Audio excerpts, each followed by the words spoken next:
충남 아산 온양 신도시의 20층짜리 아파트 복도는 오후 3시가 되어도 음침했습니다. 형광등이 깜빡거리며 불안정한 빛을 내뿜는 가운데 75세의 박말수는 아들 준호를 만나러 왔다가 예상치 못한 충격을 받게 되었죠. 어머님, 이제 집 좀 놓으세요. 며느리 윤서영의 목소리가 차가운 복도에 메아리 쳤습니다. 45살의 서영은 부동산 중개업 경험이 있어서 그런지 말투부터 계산적이었어요. 기와집 팔고 요양원 가시는 게 나을 거예요. 연세도 많으시잖아요. 박말순의 손이 떨렸습니다.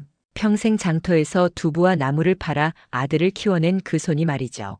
아산 배방읍의 작은 기와집에서 혼자 살면서도 늘 씩씩했던 말순이었는데 이 순간만큼은 다리에 힘이 빠지는 것 같았습니다. 서영아, 그게 무슨 소리냐? 내가 아직 정정하단 말이다. 어머님, 현실적으로 생각해 보세요. 혼자 사시기엔 위험하잖아요. 그 집도 낡았고요. 서영의 말에는 감정이 전혀 없었습니다. 마치 부동산 매물을 설명하듯 담담했죠. 그런데 이때 옆집에서 나온 주민이 휴대폰으로 몰래 이 장면을 촬영하고 있었습니다. 요즘 세상에는 이런 일이 흔하죠. 복도에서 벌어지는 가족 갈등까지 영상으로 남겨지는 시대니까요. 내 집은 내가 알아서 한다. 내가 왜 나서느냐? 말순의 목소리에 분노가 섞여 들어갔습니다. 하지만 서영은 눈 하나 깜짝하지 않았어요. 어머님, 준호 오빠도 같은 생각이에요. 집안일은 저희가 알아서 할게요. 그 순간 말순은 깨달았습니다. 아들 준호가 이미 아내 편에 서 있다는 것을요. 평생 자식을 위해 헌신했던 자신이 이제는 짐짝 취급을 받고 있다는 현실 말입니다. 복도의 형광등이 또다시 깜빡거렸습니다. 그 불안정한 빛 아래서 말순의 얼굴은 창백해졌죠. 서영은 말순의 반응을 지켜보더니 마지막 한마디를 던졌습니다. 어머님, 요양원이 나쁜 곳이 아니에요. 또래분들도 많고 관리도 잘해주시고요. 집에 혼자 계시는 것보다 훨씬 안전하죠. 말순은 더 이상 참을 수 없었습니다. 하지만 복도에서 큰 소리를 낼 수도 없고 그렇다고 서영의 말에 굴복할 수도 없었어요. 결국 아무 말 없이 돌아서서 엘리베이터로 향했습니다. 엘리베이터 버튼을 누르는 말순의 손가락이 미세하게 떨렸습니다. 75년을 살아오면서 이렇게 무력감을 느낀 적이 있었을까요? 남편을 일찍 여의고 장터에서 새벽부터 저녁까지 일하며 아들을 대학까지 보냈는데 그 아들이 이제는 자신을 짐짝으로 여기고 있다니요. 엘리베이터가 올라오는 동안 말순은 서영의 차가운 목소리를 계속 되새겼습니다. 요양원이 나쁜 곳이 아니다. 또래분들도 많다. 관리도 잘해준다. 이 모든 말들이 결국 어머님은 이제 우리에게 필요 없다는 뜻으로 들렸어요. 그런데 이 충격적인 대화가 휴대폰 영상으로 촬영되고 있다는 사실을 말순은 전혀 모르고 있었습니다. 옆집 주민이 찍은 이 영상은 곧 동네 맘카페에 올라갈 예정이었고 그것은 말순에게 더 큰 시련을 가져다 줄 것이었죠. 엘리베이터 문이 열렸을 때 말순의 눈에는 눈물이 고여 있었습니다. 하지만 그것을 닦지는 않았어요. 그 눈물이 마르고 나면 그때는 분노가 남을 테니까요. 다음 날 새벽 5시 아산 배방 장터에는 이미 상인들이 하나둘씩 모여들고 있었습니다. 박말순도 평소와 다름없이 리어카에 두부와 나무를 가득 싣고 나타났죠. 하지만 오늘은 뭔가 달랐습니다. 상인들의 시선이 유독 말순에게 집중되고 있었거든요. 말순 언니, 어제 무슨 일 있었어? 단골 고객인 최정분이 조심스럽게 물어왔습니다. 70세의 정부는 말순과 함께 이 장터에서 30년 넘게 장사를 해온 동료였어요. 하지만 말순은 그 질문의 의미를 바로 이해하지 못했습니다. 무슨 소리야, 정부나? 그게 맘카페에 영상이 올라왔더라고. 정분이 휴대폰을 꺼내 보여주는 순간 말순의 얼굴이 하얗게 질렸습니다. 어제 아파트 복도에서 벌어진 그 모욕적인 대화가 고스란히 담긴 영상이었거든요. 조회수는 벌써 5,000회를 넘어서고 있었습니다. 아이고, 저 집 아들이 어머니를 요양원에 보낸다더라. 요즘 자식들이 다 그렇지 뭐. 부모는 짐짝 취급이야. 그래도 어머니가 혼자 사시는데 위험하긴 하겠네. 댓글들이 말순의 눈에 들어왔습니다. 어떤 댓글은 동정적이었지만 어떤 것들은 냉정했어요. 심지어 치매 걸린 노인이라고 단정 지은 댓글도 있었습니다. 말순은 치매와는 거리가 멀었는데도 말이죠. 언니 괜찮아? 정분이 걱정스럽게 물었지만 말순은 대답할 수가 없었습니다. 가슴이 답답하고 숨이 막혔거든요. 평생 이 장터에서 성실하게 살아온 자신이 하루아침에 버려진 노인 신세가 된 기분이었습니다. 그때 된장을 담아온 커다란 항아리 뚜껑이 미끄러질 뻔했습니다. 말순의 손끝이 떨려서 제대로 잡지 못한 것이었죠. 다행히 정분이 재빨리 받쳐주어서 큰 사고는 피할 수 있었습니다. 언니, 오늘은 집에 가서 쉬어. 아니야, 괜찮다고. 말수는 고집을 부렸지만 손떨림은 멈추지 않았습니다. 30년 동안 이 장터에서 두부를 썰고 나무를 다듬었던 그 손이 오늘따라 말을 듣지 않았어요. 오전 10시쯤 단골 손님들이 하나둘씩 나타나기 시작했습니다. 하지만 평소와 다른 점이 있었죠. 사람들이 말순을 보는 눈빛이 동정 섞인 시선이었거든요. 마치 불쌍한 할머니를 바라보는 듯한 그런 시선 말입니다. 할머니, 두부 한 모 주세요. 젊은 주부가 다가왔습니다. 하지만 그 주부의 눈에도 남의 일 보듯 하는 그런 차가움이 있었어요. 말수는 그것을 놓치지 않았습니다. 네, 1,500원입니다. 두부를 건네주면서 말수는 문득 과거를 떠올렸습니다. 남편이 갑작스러운 심장마비로 세상을 떠난 후 26살의 어린 나이에 홀로 아들을 키워야 했던 그때 말이죠. 그때도 사람들의 시선이 이랬었습니다. 동정과 연민이 섞인 그런 시선들. 하지만 그때의 말수는 달랐습니다. 젊고 패기가 있었거든요. 내가 아들을 반드시 제대로 키워내겠다는 굳은 의지가 있었어요. 새벽 4시에 일어나서 두부를 만들고 장터에 나와서 해가 질 때까지 장사를 했습니다. 비가 와도 눈이 와도 하루도 빠지지 않았죠. 그렇게 20여 년을 버텨낸 결과 아들 준호는 공무원이 되었습니다. 말순에게는 그것이 가장 큰 자랑이었어요. 가난한 두부 장수의 아들이 떳떳한 공무원이 된 것 말입니다. 하지만 지금 그 아들은 자신을 요양원으로 보내려 하고 있었습니다. 아니, 정확히는 며느리 윤서영이 그렇게 하려 하고 아들은 아내 편에 서고 있었죠. 할머니, 괜찮으세요? 또 다른 단골 손님이 걱정스럽게 물었습니다. 말순이 멍하니 서 있는 모습을 본 것이었어요. 아, 네, 괜찮습니다. 말순은 억지로 미소를 지었습니다. 하지만 그 미소 뒤에는 깊은 상처가 숨어 있었어요. 영상 속 댓글들이 자꾸만 머릿속에 맴돌았습니다. 치매 걸린 노인, 짐짝 취급, 요양원이 답이다. 점심시간이 되자 장터는 더욱 분주해졌습니다. 하지만 말순의 마음은 점점 무거워만 갔어요. 사람들이 자신을 바라보는 시선이 예전의 성실한 상인 말순 할머니가 아니라 버려진 불쌍한 노인으로 바뀐 것 같았거든요. 정분이 다가와서 조용히 말했습니다. 언니, 너무 신경 쓰지 마. 사람들은 금세 잊어버려. 하지만 말순은 알고 있었습니다. 이런 일은 쉽게 잊히지 않는다는 것을요. 특히 작은 동네에서는 더욱 그렇죠. 이 영상은 계속 돌고 돌면서 자신을 요양원 갈 할머니로 낙인 찍을 것이었습니다. 해가 서쪽으로 기울어갈 무렵 말순은 조용히 장사를 정리했습니다. 평소보다 일찍 끝내는 것이었죠. 집으로 돌아가는 길 말순의 등이 평소보다 더 굽어 보였습니다. 추석을 일주일 앞둔 어느 오후 박말순은 기와집 마당에서 감나무 아래 앉아 있었습니다. 올해도 어김없이 주황빛 감이 주렁주렁 매달려 있었죠.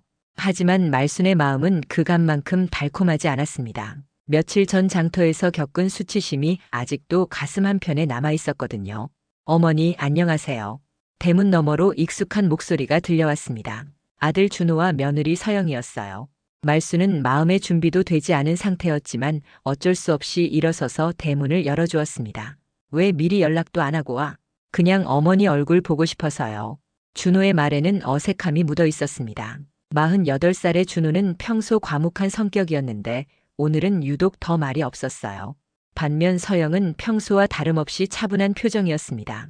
어머님, 추석 준비는 어떻게 하고 계세요? 서영이 먼저 말을 걸어왔습니다. 하지만 그 말투에서 진심 어린 관심보다는 형식적인 인사의 냄새가 났죠. 뭘 그리 준비할 게 있겠니? 혼자 사는데. 말순의 대답에는 씁쓸함이 배어 있었습니다. 예전 같으면 추석이라도 되면 온 가족이 모여서 북적거렸을 텐데 이제는 그런 때가 아니었으니까요. 셋이 거실로 들어가 앉았을 때 서영이 가방에서 서류 봉투를 꺼냈습니다. 말순의 직감이 좋지 않다고 속삭였어요. 어머님, 사실 오늘 온 이유가 있어요. 서영이 서류를 테이블 위에 올려놓으면서 말했습니다. 표지에는 재산관리 위임장이라는 글씨가 또렷하게 적혀 있었죠. 이게 뭐냐? 어머님, 연세도 많으시고 혼자서 재산 관리하시기 어려우시잖아요. 저희가 대신 관리해 드리려고 해요. 서영의 설명을 들으면서 말순은 점점 불안해졌습니다. 재산 관리라니 자신에게는 기와집과 작은 오피스텔 하나가 전부였는데 그것마저 남에게 맡기라는 소리였거든요. 내가 아직 정정한데 왜 그런 걸 써야 하냐? 어머님, 만약에라도 어머님께 무슨 일이 생기시면 저희가 어떻게 해드려야 할지 모르잖아요. 미리 준비해 두시는 게 좋을 것 같아서요.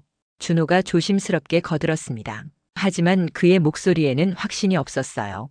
마치 아내가 시키는 대로 하는 것 같은 느낌이었습니다. 말수는 서류를 자세히 들여다보았습니다. 법률 용어들이 빽빽하게 적혀 있어서 정확한 내용을 파악하기는 어려웠지만 대략적인 의미는 알 수 있었어요. 자신의 모든 재산을 아들 부부에게 위임한다는 내용이었죠. 이걸 쓰면 내 집이 어떻게 되는 거냐? 어머님, 저희가 잘 관리해 드릴게요. 어머님께서 필요하시면 언제든지 쓰실 수 있고요. 서영의 대답은 애매했습니다. 구체적으로 어떻게 관리할 것인지, 말순이 언제 어떻게 쓸 수 있는지에 대한 명확한 설명이 없었거든요. 그때 말순은 중요한 것을 놓치고 있다는 생각이 들었습니다. 서영이 부동산 경험이 있다는 것, 그리고 며칠 전 복도에서 요양원 이야기를 꺼낸 것 말이죠. 혹시 내 집을 팔려고 하는 거 아니냐? 말순의 직설적인 질문에 서영의 표정이 순간 굳어졌습니다. 하지만 곧 다시 차분한 표정으로 돌아왔어요. 어머님, 그런 게 아니에요. 다만 어머님 혼자 계시기엔 이 집이 너무 크잖아요. 더 편리한 곳으로 옮기시는 것도 생각해 볼 만하고요. 편리한 곳이 어디야? 요양원 말하는 거냐? 말순의 목소리가 날카로워졌습니다. 서영은 잠시 말을 멈췄다가 천천히 대답했어요. 어머님, 요양원도 나쁘지 않아요. 요즘은 시설도 좋고 또래분들과 어울릴 수도 있고요. 그 순간 말순은 깨달았습니다. 이 위임장이 단순한 재산 관리가 아니라는 것을요. 자신을 기와집에서 내보내고 요양원으로 보낸 다음 집을 처분하려는 계획의 첫 단계라는 것을 말입니다. 사실 어머님, 서영이 다시 입을 열었습니다. 이번에는 조금 더 솔직한 톤이었어요. 저희가 이미 부동산 업체와 상담을 받아봤어요. 이 집과 오피스텔을 합치면 꽤 괜찮은 금액이 나온다고 하더라고요. 말순의 손이 떨렸습니다. 이미 상담까지 받아봤다니 이것은 계획적인 일이었던 것입니다. 그래서 그 돈으로 뭘 하겠다는 거냐? 저희 집 전세 만료가 내년에 돼요. 아파트를 사려면 목돈이 필요하거든요. 서영의 고백에 말순은 충격을 받았습니다. 결국 자신의 재산으로 아들 부부가 아파트를 사겠다는 것이었어요. 그럼 난 어디서 살라고? 어머님, 좋은 요양원을 알아봤어요. 시설도 깨끗하고 관리도 잘해주시고요. 월비도 그렇게 비싸지 않아요. 말순은 더 이상 들을 수 없었습니다. 평생 모은 재산으로 아들 부부는 새 집을 사고 자신은 요양원으로 보내겠다는 것이었죠. 나는 이 집에서 죽을 때까지 살겠다. 그 위임장은 절대 쓸 수 없어. 말순의 단호한 거절에 서영의 얼굴이 차갑게 변했습니다. 어머님, 현실을 좀 보세요. 어머님 혼자 이 큰 집에서 사시는 게 위험하다고요. 위험하든 안 하든 그건 내 일이야. 분위기가 점점 험악해졌습니다. 준호는 중간에서 어쩔 줄 몰라 하고 있었고 서영은 점점 본색을 드러내고 있었어요. 어머님, 저희도 살아야 해요. 전세 만료되면 갈 곳도 없고 아이 교육비도 만만치 않거든요. 결국 서영의 진심이 드러났습니다.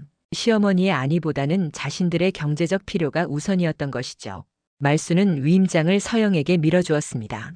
가져가. 나는 절대 사인 안 한다. 그날 저녁 아들 부부가 떠난 후 말수는 혼자 앉아서 깊은 생각에 빠졌습니다. 자신이 키워낸 아들이 이렇게 변할 줄은 꿈에도 몰랐거든요.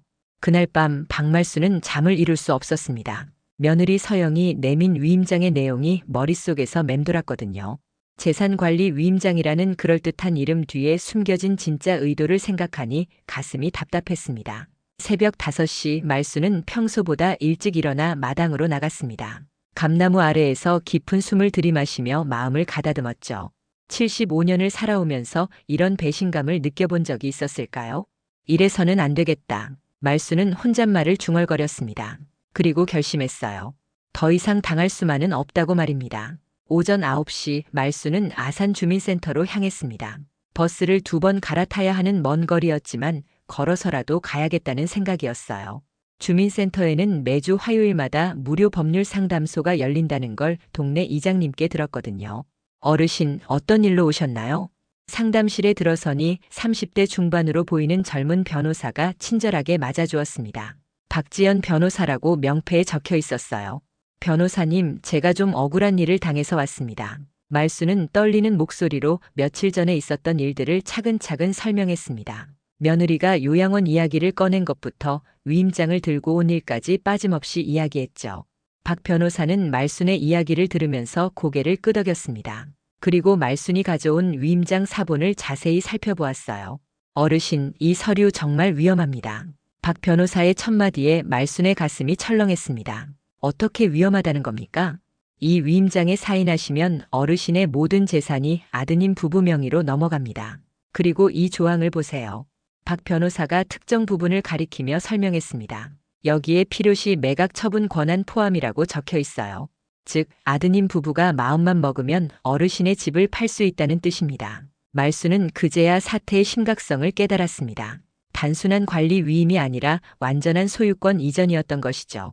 그럼 제가 어떻게 해야 합니까? 절대로 사인하시면 안 됩니다. 그리고 박 변호사는 잠시 생각에 잠겼다가 입을 열었습니다. 어르신께서 정말로 아드님께 재산을 물려주고 싶으시다면 다른 방법이 있어요. 다른 방법이요? 신탁계약이라는 게 있습니다. 어르신의 재산을 신탁회사에 맡기고 조건을 달아두는 거예요. 말순은 신탁이라는 말을 처음 들어봤습니다. 박 변호사가 자세히 설명해 주었어요.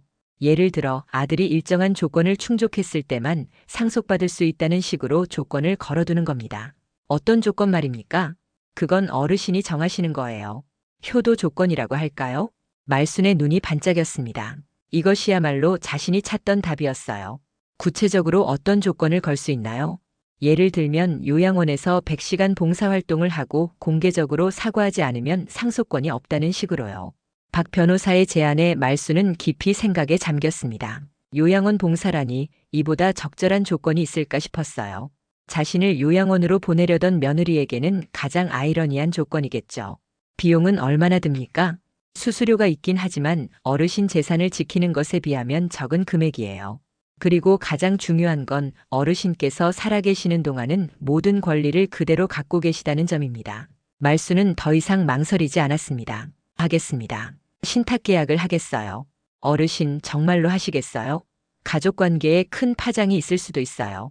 이미 파장은 일어났습니다. 제가 길러준 아들이 저를 짐짝 취급하는데 더 나빠질 게 뭐 있겠습니까? 말순의 목소리에는 단호함이 묻어 있었습니다. 박 변호사도 말순의 의지를 확인하고 절차를 안내해 주었어요. 신탁계약 조건은 명확했습니다. 아들 준호가 요양원에서 100시간의 봉사활동을 하고 동네 사람들 앞에서 공개적으로 사과하지 않으면 상속권이 박탈된다는 내용이었죠. 그리고 만약 며느리 서영이 이 조건 이행을 방해하거나 시어머니에게 해를 끼치면 영구히 상속받을 수 없다는 조항도 포함되었습니다. 계약서에 서명하는 순간 말순은 묵직한 무게감을 느꼈습니다. 이것은 단순한 재산 보호가 아니라 자신의 존엄을 지키는 마지막 수단이었거든요. 어르신 현명한 선택하셨어요. 박 변호사가 격려의 말을 건네자 말순은 처음으로 환한 미소를 지었습니다. 이제 당당해질 수 있을 것 같습니다. 주민센터를 나서는 말순의 발걸음은 올 때보다 훨씬 가벼웠어요. 비로소 자신만의 무기를 손에 넣은 기분이었습니다. 며느리 서영이 아무리 교활해도 법 앞에서는 무력할 테니까요. 그날 저녁 말순은 기와집 마당에 앉아서 감나무를 올려다보았습니다. 주황빛 감들이 저녁 햇살을 받아 더욱 탐스럽게 보였어요. 이 집에서 이 나무 아래서 평생을 보낸 말순에게는 그 어떤 아파트보다 소중한 공간이었습니다. 이제 누구도 나를 여기서 내쫓을 수 없어. 말순의 중얼거림이 저녁 바람에 실려 흩어졌습니다. 내일부터는 다른 사람이 될 것 같았어요. 더 이상 당하기만 하는 불쌍한 노인이 아니라 당당하게 자신의 권리를 지킬 줄 아는 사람으로 말입니다. 신탁계약을 체결한 지 사흘 후 박말순은 평소와 다름없이 장터에서 장사를 하고 있었습니다. 하지만 마음속에는 묘한 안도감이 자리하고 있었어요. 이제 누구도 자신의 재산을 함부로 건드릴 수 없다는 확신이 있었거든요. 말순 언니, 요즘 표정이 좀 밝아진 것 같네. 옆자리 상인 최정분이 말을 걸어왔습니다. 정분도 며칠 전까지 말순의 침울한 모습을 지켜봐왔기 때문에 변화를 금세 눈치챈 것이었죠. 그런가? 뭔가 좋은 일이 있어서 그럴 거야. 말순은 구체적인 설명은 하지 않았지만 미소가 절로 나왔습니다. 신탁계약 내용을 아직 아무에게도 말하지 않았거든요. 때가 되면 자연스럽게 알려질 일이라고 생각했습니다. 그런데 오후 2시쯤 예상치 못한 손님이 나타났습니다. 며느리 윤서영이었어요. 서영이 혼자 장터에 나타나는 것은 처음 있는 일이었습니다. 어머님 안녕하세요. 서영의 인사는 평소보다 차가웠습니다. 뭔가 좋지 않은 소식을 가지고 온 것 같은 분위기였어요. 왜 여기까지 와? 무슨 일이냐? 잠깐 얘기할 게 있어서 왔어요. 서영은 주변을 둘러보더니 말순을 조용한 곳으로 이끌었습니다. 다른 상인들의 시선이 부담스러웠던 모양이었어요. 어머님, 혹시 변호사를 만나셨어요? 서영의 첫 질문에 말수는 깜짝 놀랐습니다. 어떻게 알았을까요? 하지만 곧 침착함을 되찾았어요. 왜 그런 걸 묻느냐? 어머님, 신탁 계약하셨죠? 이번에는 더욱 구체적인 질문이었습니다. 서영이 이미 모든 걸 알고 있다는 뜻이었어요. 말수는 더 이상 숨길 필요가 없다고 생각했습니다. 그래, 했다. 말순의 솔직한 대답에 서영의 얼굴이 일그러졌습니다. 억지로 참고 있던 화가 터져 나오는 것 같았어요. 어머님, 왜 그런 식으로 하세요? 저희와 상의도 없이. 상해? 너희가 나한테 상의했냐? 위임장 들고 와서 사인하라고 할 때 말이야. 말순의 반박에 서영은 할 말을 잃었습니다. 하지만 곧 다른 방향으로 공격해왔어요. 어머님, 그 조건들 정말 말도 안 되는 거 아세요? 요양원에서 100시간 봉사라니 준호 오빠가 공무원인데 언제 그런 시간을 내요? 그건 너희가 알아서 할 일이다. 나는 조건만 정해뒀을 뿐이야. 말순의 태도가 전에 없이 당당했습니다. 신탁계약이 그에게 준 자신감이었어요. 어머님, 솔직히 말씀드릴게요. 저희 전세 만료가 내년 3월이에요. 그 전에 집을 구해야 하는데 어머님이 이런 식으로 나오시면 정말 곤란해요. 서영의 목소리에 간절함이 섞여 들어갔습니다. 하지만 말수는 전혀 동요하지 않았어요. 그건 너희 일이지. 내가 왜 신경 써야 하냐? 어머님, 저희도 가족이잖아요. 지민이도 있고. 그때 서영이 손자 지민의 이름을 꺼냈습니다. 말순의 표정이 순간 흔들렸어요. 9살 지민이는 말순에게 가장 소중한 존재였거든요. 지민이가 뭐? 지민이 교육비도 만만치 않아요. 피아노 레슨, 태권도, 영어 학원. 어머님도 아시잖아요. 요즘 애들 키우는 게 얼마나 돈이 많이 드는지. 서영은 교묘하게 손자를 미끼로 사용하고 있었습니다. 하지만 말수는 그 속셈을 꿰뚫어 보았어요. 지민이 교육은 너희가 알아서 하는 거 아니냐? 왜 내 재산까지 끌어들이려 하냐?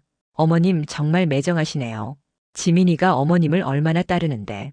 그렇게 지민이를 생각한다면 할머니를 요양원에 보내겠다는 소리는 왜 했냐? 말순의 날카로운 반격에 서영은 잠시 말문이 막혔습니다. 하지만 곧 다른 카드를 꺼내들었어요. 어머님, 솔직히 말씀드릴게요.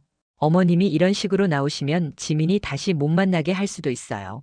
그 순간 말순의 얼굴이 하얗게 질렸습니다. 손자를 볼 수 없게 하겠다는 것은 가장 치명적인 협박이었거든요. 뭐라고? 어머님께서 재산을 넘기지 않으시면 저희도 어쩔 수 없이 연락을 끊어야 할 것 같아요. 지민이도 혼란스러워하고 있고요. 서영의 협박은 더욱 노골적이 되었습니다. 하지만 말수는 곧 정신을 차렸어요. 너 정말 못된 년이구나. 어머님, 그런 말씀하지 마세요. 저는 현실적으로 얘기하는 거예요. 현실적? 시어머니를 협박하는 게 현실적이냐? 말순의 목소리가 높아졌습니다. 주변 상인들의 시선이 모이기 시작했어요. 어머님, 조용히 하세요. 사람들이 다 봐요. 보든 말든 상관없다. 내가 한 말을 다시 해봐라. 손자를 못 만나게 하겠다고 했지? 서영은 주변 시선을 의식하며 목소리를 낮췄습니다. 어머님, 집에 가서 다시 얘기해요. 여기서 다 해라. 내가 무슨 생각으로 그런 소리를 했는지 다 들어보자. 말수는 한 발짝도 물러서지 않았습니다. 서영은 어쩔 수 없이 본심을 드러내기 시작했어요. 어머님, 저희도 살아야 해요. 준호 오빠 월급으로는 아이 키우고 전세 구하기가 힘들어요. 어머님 재산이 있으면 여유가 생기잖아요. 그래서 시어머니를 요양원에 보내고 집을 팔겠다는 거냐? 어머님께서 혼자 사시기엔 위험해요. 요양원이 더 안전하고. 안전은 무슨 안전이야. 내가 내 재산을 탐내는 게 진짜 이유 아니냐? 둘의 대화는 점점 격해졌습니다. 장터의 다른 상인들도 하나둘씩 구경을 나왔어요. 말순아, 무슨 일이야? 정분이 다가와서 걱정스럽게 물었습니다. 말순은 서영을 노려보며 대답했어요. 별일 아니야. 며느리가 시어머니 재산을 노리고 있다는 얘기야. 서영의 얼굴이 빨갛게 달아올랐습니다. 공개적으로 망신을 당한 기분이었거든요. 어머님, 너무하시네요. 저는 어머님을 위해서 하는 얘기인데 나를 위해서? 웃기는 소리 마라. 결국 서영은 더 이상 견디지 못하고 독서를 퍼부었습니다. 어머님, 정말 고집 세시네요. 그렇게 나오실 거면 저희도 각오하고 나갈 거예요. 지민이는 정말 다시 못 만나게 할 수도 있어요. 그 말을 끝으로 서영은 돌아서서 걸어갔습니다. 말수는 그 뒷모습을 바라보며 주먹을 꽉 쥐었어요. 가슴이 너무 아팠지만 물러설 수는 없었습니다. 언니, 괜찮아? 정분이 말순의 어깨를 토닥여 주었습니다. 괜찮아. 이제 시작이야. 말순의 대답에는 비장함이 묻어 있었습니다. 진짜 싸움은 지금부터였거든요. 추석 당일 박말수는 새벽부터 차례상을 준비했습니다. 혼자서 지내는 추석이지만 돌아가신 남편을 위한 정성만큼은 소홀히 할 수 없었거든요. 작은 제사상에 정갈하게 음식을 차리면서 말수는 복잡한 심경이었습니다. 여보, 우리 아들이 이렇게 변할 줄 몰랐어요. 돌아가신 남편의 사진을 바라보며 말수는 중얼거렸습니다. 사진 속 남편은 여전히 따뜻한 미소를 짓고 있었어요. 오전 10시쯤 대문 밖에서 자동차 소리가 들렸습니다. 아들 준호와 며느리 서영, 그리고 손자 지민이 온 것이었죠. 말수는 마음의 준비를 하고 대문을 열어주었습니다. 할머니, 지민이가 제일 먼저 달려와서 말순의 품에 안겼습니다. 9살 지민이는 어른들 사이의 복잡한 갈등을 잘 모르고 있었어요. 그저 할머니가 반가울 뿐이었죠. 지민아, 할머니가 얼마나 보고 싶었는지 몰라. 말순이 손자를 꼭 안으며 말했습니다. 하지만 서영의 차가운 시선이 느껴졌어요. 어머니, 안녕하세요. 준호가 어색하게 인사했습니다. 며칠 전 서영과 말순 사이에 벌어진 일을 들었기 때문에 표정이 편하지 않았어요. 그래, 왔구나. 들어와라. 차례를 지내는 동안에는 별다른 말이 없었습니다. 하지만 공기는 무겁게 가라앉아 있었어요. 특히 서영은 내내 시계를 보며 빨리 끝내고 싶어하는 기색이 역력했습니다. 차례를 마치고 식사를 하면서도 대화는 어색했습니다. 지민이만 할머니가 준비해준 송편을 맛있게 먹으며 제잘거렸을 뿐이었죠. 할머니, 송편 정말 맛있어요. 엄마가 만든 것보다 훨씬 달아요. 지민이의 순수한 칭찬에 서영의 얼굴이 굳어졌습니다. 하지만 아이 앞에서 내색할 수는 없었어요. 식사가 끝나갈 무렵 서영이 가방에서 또다시 서류 봉투를 꺼냈습니다. 지난번과 똑같은 위임장이었어요. 어머님, 다시 한번 생각해 보셨으면 해서 가져왔어요. 서영의 말에 분위기가 얼어붙었습니다. 준호도 불편한 표정을 지었지만 아내를 제지하지는 않았어요. 지민아, 밖에 나가서 놀고 있어. 말순이 손자를 밖으로 보낸 후 본격적인 대화가 시작되었습니다. 서영아, 나는 이미 결정했다고 했잖냐. 어머님, 그 신탁 계약 말씀이시죠? 그런 조건은 너무 가혹해요. 서영이 직접적으로 신탁 이야기를 꺼냈습니다. 준호도 이미 모든 것을 알고 있는 눈치였어요. 가혹하다고? 나를 요양원에 보내려던 내가 그런 소리를 하냐? 어머님, 저는 어머님을 위해서 한 말이에요. 위해서? 내 재산을 탐내면서 위해서라고? 말순의 목소리가 날카로워졌습니다. 그때 준호가 끼어들었어요.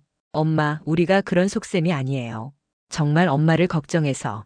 준호야, 너도 서영이 편이구나. 아들마저 며느리 편에 서는 모습에 말순은 깊은 실망감을 느꼈습니다. 엄마, 그게 아니라. 그럼 뭐야? 내 아내가 나한테 어떤 소리를 했는지 알고 있냐? 말순은 며칠 전 서영이 손자를 못 만나게 하겠다고 협박한 일을 털어놓았습니다. 준호의 얼굴이 창백해졌어요. 서영아, 정말 그런 말을 했어?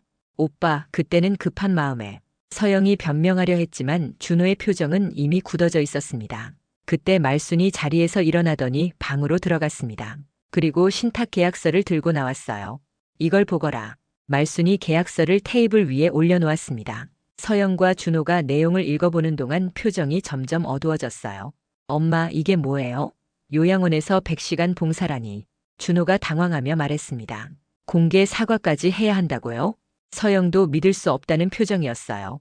그래, 내 재산을 물려받고 싶으면 그 조건을 지켜라. 말순의 목소리에는 단호함이 묻어 있었습니다. 어머님, 이건 너무 심한 거 아닌가요? 심하다고? 시어머니를 요양원에 보내려던 내가 그런 소리를 하냐? 어머님, 저는 정말 어머님을 위해서 하는 말이 요양원에 가라는 거냐? 집을 팔아서 너희 아파트 사겠다는 거냐? 말순의 추궁에 서영은 할 말을 잃었습니다. 모든 것이 들통난 상황이었거든요. 그때 밖에서 놀고 있던 지민이 들어왔습니다. 할머니, 할아버지 사진 앞에서 인사드리고 싶어요. 그래, 지민아. 할아버지께 인사해라. 지민이가 돌아가신 할아버지 사진 앞에 절을 올리는 모습을 보면서 어른들은 잠시 말을 멈췄습니다. 할아버지, 저 잘 지내고 있어요. 할머니도 잘 계세요. 지민이의 순수한 인사에 말순의 눈가가 촉촉해졌습니다. 인사를 마친 지민이가 어른들을 보며 말했습니다. 할머니, 엄마 아빠가 왜 이렇게 조용해요? 추석인데 재미있게 얘기해야죠. 아이의 말에 어른들은 더욱 착잡해졌어요. 가족이 모인 추석날에 이런 갈등을 벌이고 있다니요. 지민아, 잠깐 밖에서 놀고 있어. 어른들이 중요한 얘기를 해야 해. 서영이 다시 아이를 밖으로 보냈습니다. 어머님, 마지막으로 한 번만 더 생각해 보세요. 서영이 간절한 목소리로 말했습니다. 우리가 정말 어머님을 내쫓으려는 게 아니에요. 다만 더 좋은 환경에서 지내시라는 뜻이었어요. 좋은 환경? 요양원이 내 집보다 좋다는 거냐? 어머님 혼자 계시면 위험하잖아요. 만약 무슨 일이라도 생기면 내가 위험하든 말든 그건 내 일이야. 말순의 단호한 답변에 서영은 마지막 카드를 꺼내 들었습니다. 어머님 정말로 지민이를 못 만나게 될 수도 있어요. 그 순간 말순의 얼굴이 차갑게 변했습니다. 너 정말 끝까지 그런 식으로 나오는구나. 어머님께서 양보하지 않으시면 저희도 어쩔 수 없어요. 서영의 마지막 협박에 말순은 더 이상 참을 수 없었습니다. 좋다. 그렇게 나올 테면 나도 각오하겠다. 그때 밖에서 자동차 소리가 들렸습니다. 누군가가 찾아온 모양이었어요. 누가 올까? 말순이 의아해하며 대문으로 나가보니 이웃 최정분이 증인 몇 명과 함께 와 있었습니다. 말순아, 추석 잘 보내고 있어? 정분아, 웬일로? 사실 내가 부탁한 일 때문에 왔어. 그 녹음 파일 말이야. 정분이 휴대폰을 꺼내 보였습니다. 며칠 전 아파트 복도에서 서영이 말순에게 했던 모욕적인 말들이 그대로 녹음되어 있었어요. 이걸 증인들 앞에서 들려줄까? 정분의 제안에 말순은 고개를 끄덕였습니다. 이제는 모든 것을 공개할 때가 왔다고 생각했거든요. 최정분과 동네 증인들이 거실로 들어오자 분위기는 더욱 긴장됐습니다. 서영과 준호는 갑작스러운 상황에 당황하고 있었어요. 특히 서영의 얼굴에는 불안감이 역력했습니다. 이분들이 누구세요? 서영이 조심스럽게 물었습니다. 우리 동네 이장님이랑 부녀회장님들이야. 내가 부탁해서 온 거야. 말순의 대답에 서영의 얼굴이 하얗게 질렸어요. 뭔가 좋지 않은 일이 벌어질 것 같은 예감이 들었거든요. 정분아, 그 녹음 파일을 틀어봐라. 말순의 말에 정분이 휴대폰을 테이블 중앙에 놓고 재생 버튼을 눌렀습니다. 어머님, 이제 집 좀 놓으세요. 기와집 팔고 요양원 가시는 게 나을 거예요. 서영의 목소리가 또렷하게 울려 퍼졌습니다. 며칠 전 아파트 복도에서 했던 그 모욕적인 말들이 고스란히 담겨 있었어요. 현실적으로 생각해 보세요. 혼자 사시기엔 위험하잖아요. 그 집도 낡았고요. 녹음이 계속 재생되면서 서영의 얼굴은 점점 붉어졌습니다. 자신이 했던 말들이 이렇게 공개될 줄은 꿈에도 몰랐거든요. 집안일은 저희가 알아서 할게요. 마지막 문장까지 재생이 끝나자 거실은 정적에 휩싸였습니다. 동네 어른들의 시선이 모두 서영에게 쏠렸어요. 이게 며느리가 시어머니한테 할 소리야? 이장님이 먼저 입을 열었습니다. 70세가 넘은 이장님은 평생 이런 일을 많이 봐왔지만 이 정도로 노골적인 경우는 처음이었어요. 부끄러운 줄 알아야지. 시어머니를 요양원에 보내겠다니. 부녀회장님도 혀를 찼습니다. 서영은 고개를 숙인 채 아무 말도 할 수 없었어요. 준호야, 내 아내가 이런 소리를 했는데도 가만히 있었냐? 이장님이 준호를 나무랐습니다. 준호는 얼굴이 화끈거렸지만 변명할 말이 없었어요. 죄송합니다. 제가 잘못 지도했습니다.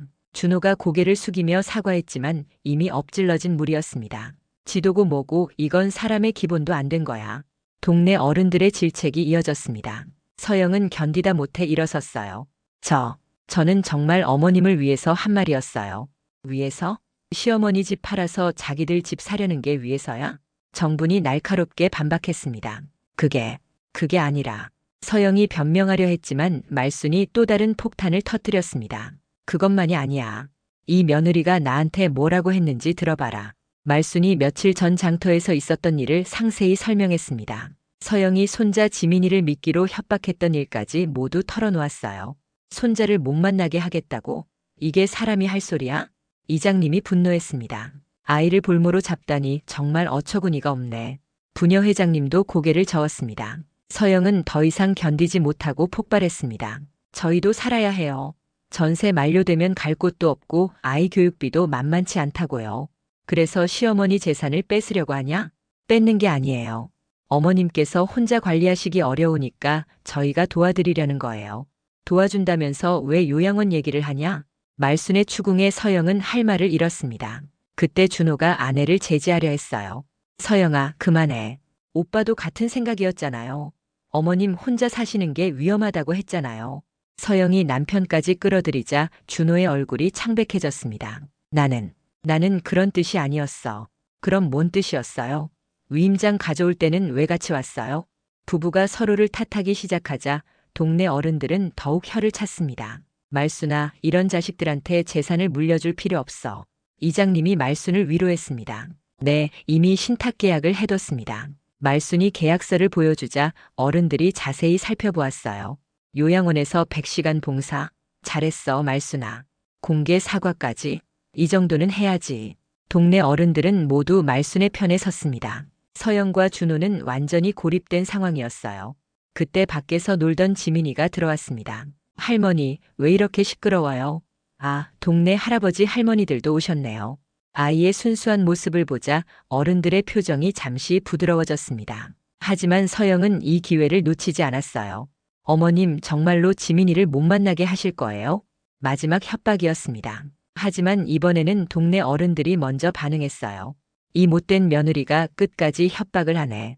아이를 볼모로 잡다니 정말 양심도 없어. 어른들의 질책에 서영은 더 이상 버틸 수 없었습니다. 좋아요. 그렇게 나오실 거면 저희도 각오하고 나갈게요. 서영이 소리를 지르며 일어섰습니다. 서영아, 준호가 아내를 제지하려 했지만 늦었어요. 어머님께서 그렇게 고집 부리시면 정말로 연락 안 드릴게요. 지민이도 데려가고요. 서영이 지민이의 손을 잡아 끌며 밖으로 나가려 했습니다. 엄마, 왜 그래요? 할머니랑 더 놀고 싶은데. 지민이가 영문도 모른 채 끌려가는 모습에 말순의 마음이 찢어졌습니다. 하지만 굴복할 수는 없었어요. 가거라. 그렇게 살고 싶으면 가라고. 말순이 소리쳤습니다. 준호는 중간에서 어쩔 줄 몰라 하다가 결국 아내를 따라 일어섰어요. 엄마, 죄송합니다. 준호야, 너도 가는 거냐? 엄마, 저는 아내와 아이가 있어서. 준호의 대답에 말순은 마지막 희망마저 무너지는 것을 느꼈습니다. 그래, 가라. 다시는 내 앞에 나타나지 마라. 결국 아들 가족은 모두 떠나갔습니다. 지민이가 할머니를 부르는 목소리가 멀어져 가는 것이 들렸어요. 거실에는 말순과 동네 어른들만 남았습니다. 말순은 무너지는 듯 했지만 눈물은 흘리지 않았어요. 말순아, 괜찮아? 정분이 걱정스럽게 물었습니다. 괜찮다. 이제 속이 시원하다. 하지만 말순의 목소리는 떨리고 있었습니다. 잘했어, 말순아. 저런 자식들한테 굴복하면 안 돼. 이장님이 격려했지만 말순의 마음은 무너져가고 있었어요. 동네 어른들이 떠난 후 말순은 혼자 기와집에 남았습니다. 추석날 저녁 온 가족이 모여야 할 시간에 혼자 앉아 있으니 더욱 쓸쓸했어요. 하지만 말순은 후회하지 않았습니다. 자신의 존엄을 지키기 위한 선택이었으니까요. 비록 손자를 못 볼 수도 있겠지만 굴복하지는 않을 것이었습니다. 마당의 감나무가 저녁 바람에 흔들리고 있었어요. 그 소리가 말순에게는 위로가 되었습니다. 추석이 지나고 일주일 후 박말순은 다시 장터에 나왔습니다. 동네 사람들의 시선이 예전과 달랐어요. 이제는 동정이 아니라 존경의 눈빛이었습니다. 며느리의 횡포에 당당하게 맞선 할머니로 소문이 퍼진 것이죠. 말순 언니 정말 잘했어. 저런 며느리한테 굴복하면 안 되지. 맞아, 언니가 제대로 혼내줬어야 해. 요즘 젊은 것들이 너무 버릇없어. 상인들의 격려에 말순은 쓴웃음을 지었습니다. 마음 한편으로는 여전히 손자 지민이에 대한 그리움이 남아있었거든요. 그런데 오후 2시쯤 뜻밖의 손님이 나타났습니다. 아들 준호가 혼자 왔던 것이에요. 얼굴에는 지친 기색이 역력했고 며칠 동안 제대로 못 잔 것 같았습니다. 엄마, 준호의 목소리는 떨리고 있었어요. 말순은 아들을 보자 가슴이 아팠지만 표정은 굳혔습니다. 왜 왔냐? 엄마, 죄송합니다. 정말 잘못했어요. 준호가 고개를 숙이며 사과했습니다. 주변 상인들의 시선이 집중되었어요. 지금 와서 미안하다고? 내 아내가 나한테 어떻게 했는지 벌써 잊었냐? 엄마, 서영이도 많이 반성하고 있어요. 집에서 계속 울고만 있어요. 우는 걸로 끝이냐? 나를 요양원에 보내려던 것, 내 재산을 탐내던 것, 손자를 볼모로 협박한 것이 눈물로 해결되냐? 말순의 날카로운 추궁에 준호는 할 말이 없었습니다. 엄마, 저희가 정말 잘못했어요. 그런데 지민이가 뭐? 지민이가 할머니를 너무 그리워해요. 밤마다 할머니 꿈꾸면서 울어요. 준호의 말에 말순의 마음이 흔들렸습니다. 하지만 쉽게 무너질 수는 없었어요. 그건 너희가 해결할 일이다. 아이를 볼모로 협박할 때는 언제고. 엄마, 제발 한 번만 용서해 주세요. 저희가 조건을 지킬게요. 조건? 무슨 조건? 신탁 계약서에 있던 조건들이요. 요양원 봉사도 하고 공개 사과도 할게요. 준호의 말에 말순은 놀랐습니다. 정말로 그 어려운 조건을 지키겠다는 뜻이었거든요. 너 정말이냐? 요양원에서 100시간 봉사할 수 있겠냐? 네, 엄마. 휴가도 쓰고 주말마다 가서라도 하겠어요. 준호의 눈에는 진심이 담겨 있었어요. 말수는 잠시 생각에 잠겼습니다. 서영이는 뭐라고 하냐? 서영이도 동의했어요. 사실 서영이가 먼저 제안했어요. 정말이냐? 네. 지민이가 너무 힘들어해서 서영이도 마음이 바뀐 것 같아요. 그때 장터 입구에서 익숙한 목소리가 들려왔습니다. 할머니, 지민이었어요. 서영과 함께 뛰어오고 있었습니다. 지민이는 말순의 품에 안기며 울음을 터뜨렸어요. 할머니, 보고 싶었어요. 왜 안 보여주는 거예요? 아이의 순수한 울음소리에 말순의 눈가도 촉촉해졌습니다. 지민아, 할머니도 보고 싶었어. 서영은 멀찍이 서서 조심스럽게 다가왔습니다. 얼굴이 많이 초췌해져 있었어요. 어머님, 죄송합니다. 서영이 깊숙이 고개를 숙였습니다. 정말 잘못했어요. 어머님께 용서받을 자격도 없지만 지민이를 위해서라도 기회를 주세요. 말수는 서영을 찬찬히 살펴보았습니다. 예전의 교만한 모습은 온데간데 없고 진심으로 반성하는 것 같았어요. 너 정말 뉘우치는 거냐? 네, 어머님. 제가 너무 욕심을 부렸어요. 어머님을 모시고 살아야 하는데 오히려 상처만 드렸어요. 서영의 눈에도 눈물이 고였습니다. 조건 지킬 수 있겠냐? 네, 제가 준호 오빠 대신 요양원 봉사를 하겠어요. 공개 사과도 하겠고요. 서영의 제안에 주변 상인들도 웅성거리기 시작했습니다. 며느리가 직접 봉사를 하겠다고? 그 정도면 진심인 것 같은데? 말수는 깊은 고민에 빠졌습니다. 정말로 이들이 변했을까요? 아니면 또 다른 계략일까요? 할머니, 우리 다시 가족이 될 수 없어요? 지민이가 애처로운 목소리로 물었습니다. 그 순간 말순의 마음이 녹아내렸어요. 좋다. 하지만 조건이 있다. 말순이 입을 열자 준호와 서영이 귀를 기울였습니다. 서영이 내가 요양원에서 100시간 봉사를 하고 이 장터에서 상인들 앞에서 공개 사과를 해라. 그리고 말순이 잠시 말을 멈췄다가 계속했습니다. 앞으로는 내 집안일에 간섭하지 마라. 내가 이 집에서 죽을 때까지 살겠다고 하면 그대로 놔둬라. 네, 어머님. 다 지키겠어요. 서영이 고개를 끄덕였습니다. 그리고 위임장 같은 건 다시는 들고 오지 마라. 네, 절대 그런 일 없을 거예요. 준호도 진심 어린 목소리로 약속했습니다. 한 달 후 아산시 노인복지관에서는 특별한 광경이 펼쳐졌습니다. 서영이 할머니들의 식사를 도와드리고 휠체어를 밀어드리며 정성껏 봉사하는 모습이었어요. 처음에는 어색했지만 점점 진심 어린 마음으로 어르신들을 모시게 되었습니다. 서영 씨, 정말 고마워요. 우리 할머니들이 서영 씨를 얼마나 좋아하는지 몰라. 복지관 관장님이 격려의 말을 건넸습니다. 아니에요. 제가 더 많이 배우고 있어요. 서영의 대답에는 진심이 담겼어요. 요양원에서 어르신들을 모시면서 시어머니의 마음을 이해하게 되었거든요. 100시간의 봉사를 마친 서영은 약속대로 배방 장터에서 공개 사과를 했습니다. 장터의 모든 상인과 주민들이 모인 가운데였어요. 제가 시어머니께 정말 죄송한 일을 했습니다. 요양원에 보내려 했고 재산을 탐냈으며 손자를 볼모로 협박까지 했습니다. 서영이 마이크를 잡고 진심 어린 사과를 했습니다. 저는 며느리로서 해서는 안 될 일들을 했습니다. 시어머니께 깊은 사과를 드리고 앞으로는 효도하며 살겠습니다. 사과를 마친 서영이 말순에게 무릎을 꿇고 절을 올렸습니다. 주변 사람들의 박수가 터져 나왔어요. 잘했어, 서영아. 말순이 며느리를 일으켜 세우며 말했습니다. 이제 진짜 우리 가족이 되자. 그날 저녁 기와 집에는 오랜만에 온 가족이 모였습니다. 말순이 정성껏 준비한 저녁상에 둘러앉아 화기애애한 대화를 나누었어요. 할머니, 앞으로 매주 올게요. 지민이가 할머니 품에 안기며 말했습니다. 그래, 지민아. 할머니가 맛있는 거 많이 해줄게. 말순의 얼굴에 환한 미소가 번졌어요. 어머님, 정말 죄송했어요. 그리고 감사해요. 서영이 진심 어린 마음으로 말했습니다. 뭘 감사해. 어머님 덕분에 사람이 어떻게 살아야 하는지 깨달았어요. 욕심 부리지 말고 어르신들을 공경하며 살아야 한다는 걸 배웠어요. 서영의 고백에 준호도 고개를 끄덕였습니다. 엄마, 저도 앞으로는 더 자주 뵐게요. 엄마 혼자 계시게 두지 않을게요. 그래, 고맙다. 하지만 너무 자주 와서 부담 갖지는 마라. 말순의 너그러운 말에 모두가 웃음을 터뜨렸어요. 그로부터 몇 달 후 배방 장터에서는 또 다른 변화가 일어났습니다. 서영이 주말마다 나와서 말순의 장사를 도와주기 시작한 것이었어요. 시어머니와 며느리가 함께 장사하는 모습이 동네 명물이 되었습니다. 서영아, 손님이 많이 늘었네. 어머님 덕분이에요. 어머님 두부가 정말 맛있거든요. 두 사람의 대화에는 진심 어린 정이 담겨 있었어요. 어느 날 저녁 말수는 기와집 마당에 앉아서 감나무를 올려다보았습니다. 주황빛 감들이 또다시 주렁주렁 매달려 있었어요. 작년 이맘때쯤 시작된 긴 갈등이 이제는 아름다운 화해로 끝난 것이죠. 여보, 우리 아들이 제자리를 찾았어요. 돌아가신 남편의 사진을 바라보며 말수는 중얼거렸습니다. 처음에는 어떻게 될까 걱정했는데 결국 가족이 가장 소중하다는 걸 모두가 깨달았네요. 마당 한 구석에서는 지민이가 할머니를 위해 그린 그림을 들고 뛰어오고 있었어요. 가족이 모두 손을 잡고 웃고 있는 그림이었습니다. 할머니, 이 그림 예쁘죠? 응, 우리 지민이가 최고야. 말순이 손자를 꼭 안으며 말했습니다. 그때 서영이 차를 끓여가지고 나왔어요.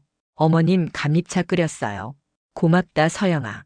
세 사람이 마당에 앉아서 차를 마시며 대화를 나누는 모습은 평화로웠습니다. 이제는 진짜 가족이 된 것 같았어요. 어머님, 제가 처음에 정말 못됐죠? 서영이 반성하는 목소리로 물었습니다. 다 지난 일이야. 지금의 내가 중요하지. 말순의 너그러운 대답에 서영의 눈가가 촉촉해졌어요. 앞으로는 정말 효도하며 살게요. 효도는 거창한 게 아니야.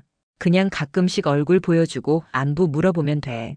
말순의 따뜻한 조언에 서영은 깊이 고개를 끄덕였습니다. 밤하늘에 별이 반짝이기 시작했어요. 기와집 마당에서 바라본 별빛은 어느 때보다 아름다웠습니다. 말순은 생각했어요. 때로는 단호하게 맞서는 것이 진짜 사랑일 수도 있다는 것을요. 신탁 계약서는 아직도 서랍 안에 보관되어 있었지만 이제는 필요 없을 것 같았습니다. 가족들이 진심으로 변했다는 것을 확신했거든요. 돈은 빼앗겨도 존엄은 빼앗기지 않습니다. 말수는 혼잣말로 중얼거렸습니다. 사랑과 돈 사이에서 저는 존엄을 선택했고 결국 사랑도 되찾을 수 있었어요. 그 말이 마당의 밤 공기에 스며들어갔습니다. 감나무 잎이 바람에 살랑거리며 마치 박수를 치는 것 같았어요. 이제 박말순에게는 두려울 것이 없었습니다. 가족의 사랑을 되찾았고 자신의 존엄도 지켜냈으니까요. 무엇보다 손자 지민이와 함께하는 시간이 가장 소중했어요. 기와집의 평화로운 밤이 깊어가고 있었습니다.